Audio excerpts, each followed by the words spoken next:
ॐ शङ्करं शङ्कराचार्यं केशवं बादरायणं सूत्रभाष्यकृतौ वन्दे भगवन्तौ पुनः पुनः। ईश्वरो गुरुरात्मेति मूर्तिभेदविभागिने व्योमवद्व्याप्तदेहाय दक्षिणामूर्तये नमः। శ్రీమద్భగవద్గీత 12వ శ్లోకం. తస్య సంజనయన్ హర్షం కురువృద్ధః పితామహః సింహనాదం వినద్యోచ్చైః శంఖం దద్మౌ ప్రతాపవాన్.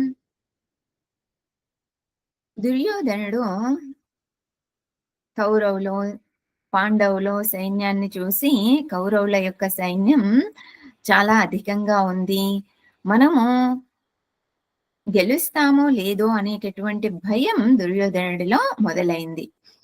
దానికి భీష్మ పితామహుడు ఉన్నంత వరకు కూడా మనకి ఓటమి అనేటువంటిది ఉండదు అనే విషయాన్ని అర్థం చేసుకొని తన సైన్యాన్నంతటినీ కూడా జాగ్రత్త పరుస్తూ ఉన్నాడు, భీష్మ పితామహుడిని రక్షించండి అని.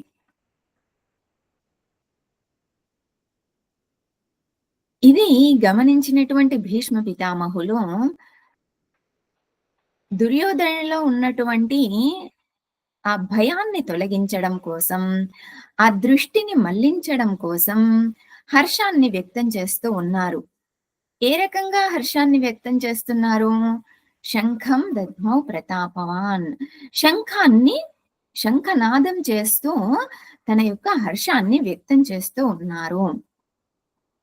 ఏ రకంగా ఉంది ఆ శంఖనాదం అంటే? సింహనాదం. సింహనాదం లాగా గట్టిగా వినిపిస్తూ ఉంది. భీష్మ పితామహులు ప్రారంభించగానే మిగతా వాళ్ళందరూ కూడా ప్రారంభించడం జరిగింది. తతః శంఖాశ్చ భేర్యశ్చ పణవానక గోముఖాః సహసైవాభ్యహన్యంత సశబ్దస్తుములోऽభవత్. తతః ఆ తరువాత శంఖాలు, భేర్యాలు, పనవానక, గోముఖాలు అంటే గో యొక్క కొమ్ములు, వీటన్నింటితో కూడా శబ్దాలను చేస్తూ ఉన్నారు. అందరూ ఒకేసారిగా అన్ని రకాలైనటువంటి శబ్దాలను చేసేటప్పటికీ ఆ శబ్దం భయంకరంగా ఉంది. ఆ భయంకరమైనటువంటి శబ్దం దేన్ని తెలియజేస్తుంది అనంటే కౌరవుల యొక్క వినాశనాన్ని తెలియజేస్తుంది. శబ్దం ఎప్పుడైనా కూడా వినడానికి ఆహ్లాదాన్ని ఇవ్వగలగాలి. కానీ అందరూ ఒక్కసారిగా టన్ టన్ టన్ టన్ టన్ టన్ అని ఆ రకమైన శబ్దాలను చేసేటప్పటికీ అది ఎలా ఉంది అనంటే అందరి హృదయాల్లోనూ కూడా ఒక భయాన్ని సృష్టించే విధంగా ఉంది ఆ శబ్దాలనేటువంటివి. ఇది దేన్ని సూచిస్తుంది అనంటే కౌరవుల యొక్క వినాశనాన్ని సూచిస్తుంది.